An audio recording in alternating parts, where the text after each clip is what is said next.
It's just me and you. Salut mon petit Nobel, dans cette vidéo on termine les exercices sur les notes de musique. Alors j'espère que t'es prêt, c'est parti. Chacune des fréquences calculées est obtenue à partir de 1 par multiplication successive par 3 demi et parfois 1 demi. C'est exactement ce qui était expliqué au début de l'exercice. Elles peuvent donc toutes s'écrire sous la forme 3 puissance m sur 2 puissance n, où m et n sont des entiers naturels non nuls. Que peut-on en déduire pour l'algorithme proposé ci-dessus? Je te laisse réfléchir à ça avec la formule qu'on nous donne ici et on conclura juste après.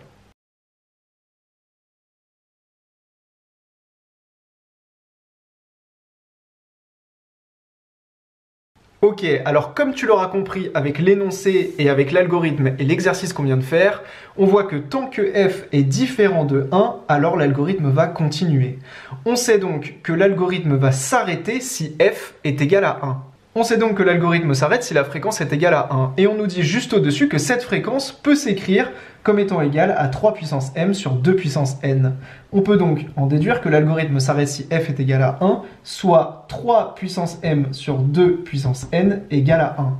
En écrivant ceci, je peux en déduire que 3 puissance m doit être égal, si je multiplie ici par 2 puissance n, 3 puissance m doit être égal à 2 puissance n pour que l'algorithme s'arrête. Or, 3 puissance m, 3 à une puissance, c'est un nombre impair, tandis que 2 puissance n, c'est un nombre pair. On voit donc qu'il est totalement impossible que 3 puissance m soit égal à 2 puissance n, car un nombre impair n'est jamais égal à un nombre pair. Ce qui veut dire que 3 puissance m sur 2 puissance n est égal à 1 est totalement impossible, et donc que la fréquence n'est jamais égale à 1, car ce rapport est totalement impossible. Et puisque la fréquence n'est jamais égale à 1, l'algorithme ne s'arrête jamais. On peut donc en déduire que l'algorithme est totalement infini.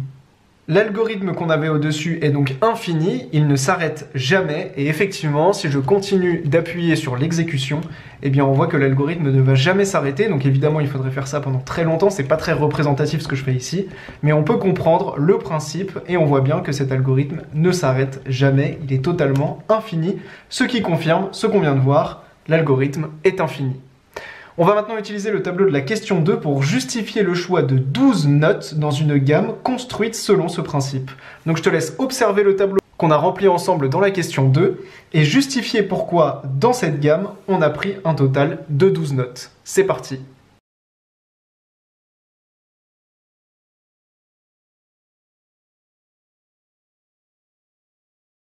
Ce que l'on observe dans ce tableau, c'est qu'on part d'une fréquence égale à 1, que cette fréquence va passer par différentes valeurs et va au final se retrouver à une valeur quasiment égale à 1. En effet, on part d'une valeur égale à 1 et on arrive à une valeur de 1,01.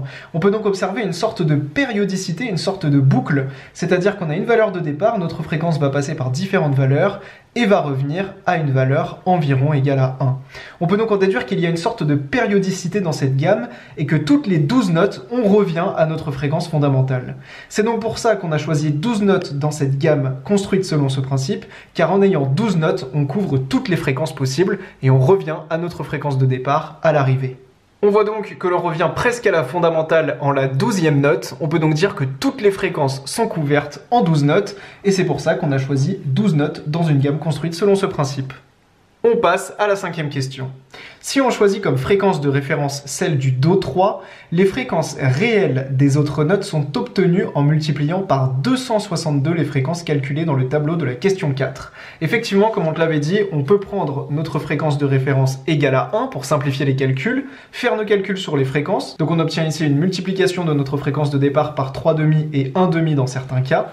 Et maintenant, si on veut se ramener à la fréquence réelle des notes, eh bien on peut multiplier les résultats qu'on a obtenus dans le tableau précédent par la fréquence de la fondamentale.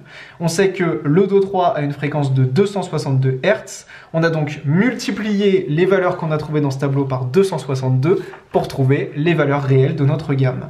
En les rangeant dans l'ordre croissant et en arrondissant à l'unité, on obtient les fréquences des notes de la gamme de Pythagore à 12 notes. Donc on a ici les fréquences des 12 notes de la gamme de Pythagore. Calculer au centième près les rapports entre la fréquence du Do dièse et celle du Do, puis entre la fréquence du Ré et celle du Do dièse dans cette gamme. Que constate-t-on? Je te laisse faire les calculs et conclure.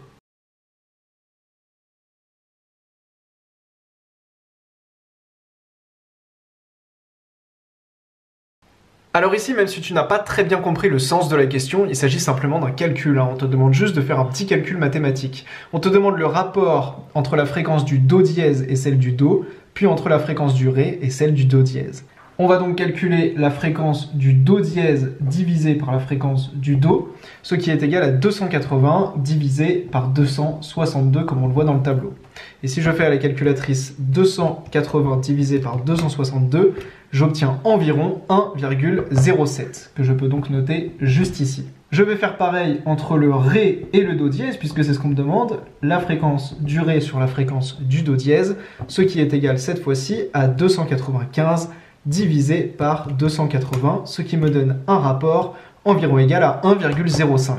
Donc tout ce qu'on peut conclure pour l'instant entre ces deux rapports, c'est que ces deux rapports sont différents. On constate que le rapport de la fréquence du Do dièse sur la fréquence du Do est différent du rapport de la fréquence du Ré sur la fréquence du Do dièse.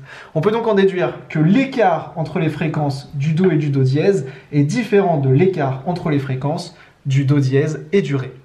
On passe à la question 6. Calculer au centième près les rapports entre la fréquence du Do dièse et celle du Do, puis entre la fréquence du Ré et celle du Do dièse, dans la gamme figurant sur le piano représenté dans la partie 1. Cette fois-ci, on va donc reprendre notre piano dans le document 1 et on va calculer les mêmes rapports. C'est parti, je te laisse faire cette question.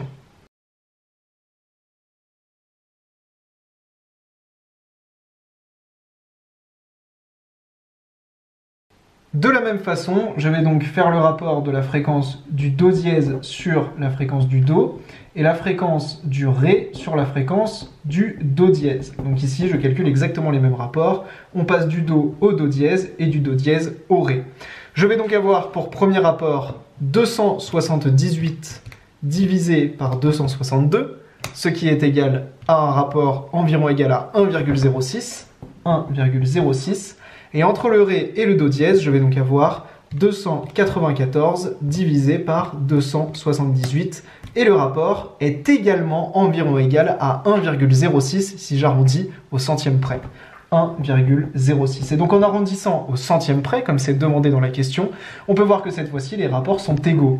On peut donc voir que la différence entre nos deux gammes, c'est que dans le premier cas les rapports sont différents et dans le deuxième cas les rapports sont égaux en arrondissant au centième près. Je te laisse donc répondre à la 7e question. Comment nomme-t-on la gamme figurant sur le piano ?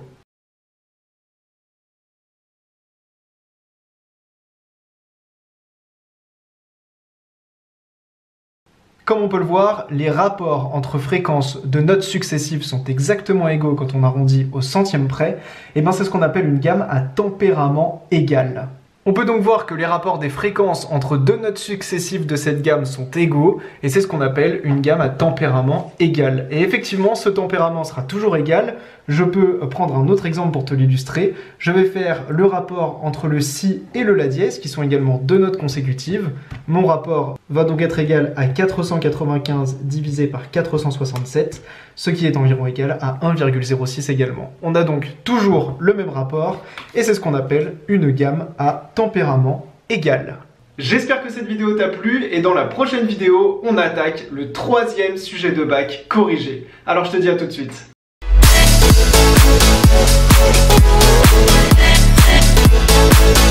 Yeah, it's just me and you.